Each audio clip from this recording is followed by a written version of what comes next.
Hello friends, welcome to my channel Krinda creative stories. नए video updates के लिए Krinda creative stories को सब्सक्राइब करके बेल नोटिफिकेशन को ऑन कर दें और वीडियो को लाइक और शेयर करना ना भूलें। तो चलिए सुनते हैं आज की वीडियो में कहानी बंद दरवाजे का पहला भाग। जब भी मैं उधर जाने की कोशिश करता तो सभी मना कर देते, कहते उधर मत जाओ। मेरे कई बार पूछने पर भी कोई नहीं बताता और हर बार सब टाल जाते। इससे मेरे अंदर ये जानने की इच्छा और प्रबल हो जाती। मुझे यहाँ आए हुए करीब 5 दिन हो गए थे। आज करीब 10 सालों बाद मैं नाना जी के यहाँ आया था।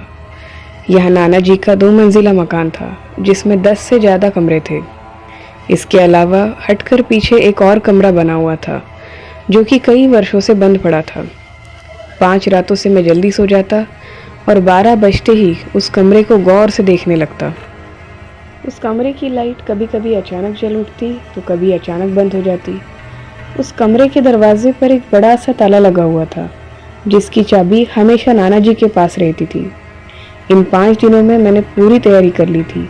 एक 3 सेल वाली बड़ी टॉर्च और उस कमरे की चाबी लेकर मैं रात 12 बजे धीरे धीरे उस बंद दरवाजे की तरफ बढ़ने लगा। पीछे की लाइट जल रही थी। मैं धीरे धीरे सीढ़ी उतरकर पीछे की ओर आ गया। जैसे ही मैं उस दरवाजे के पास पहुंचा, अचानक से पीछे वाली लाइट बंद हो गई। एकदम गुप अंधेरा। अब तो लग रहा था जैसे मेरे सर के पीछे का हिस्सा भारी हो रहा है। दिल की धड़कन भी तेज हो चुकी थी। अचानक से उस कमरे की लाइट कुछ देर के लिए जली और फिर बंद हो गई। अब मुझे बहुत डर लगने लगा। मैंने डरते डरते टॉर्च जलाकर उस ताले की चाबी को ताले में डालकर पूरी घुमा दी। फिर भी वह ताला नहीं खुला। मैंने एक बार फिर कोशिश की। इस बार वह ताला खुल चुका था। जैसे ही मैंने दरवाज़ा खोला, ऐसा लगा जैसे कोई मुझे काफ़ी ज़ोर से अंदर खींच रहा हो। मैं अपनी पूरी ताकत लगाकर भी खुद को बाहर नहीं रोक पाया।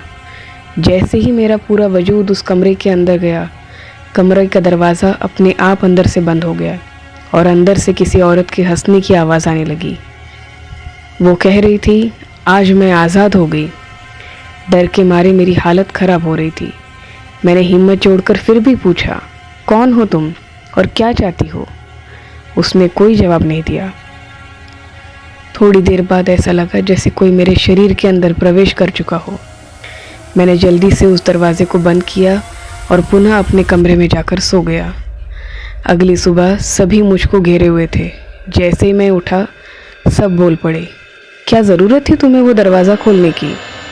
नाना और नानी जी भी बहुत गुस्से में थे। मेरी आंखें चढ़ने लगी।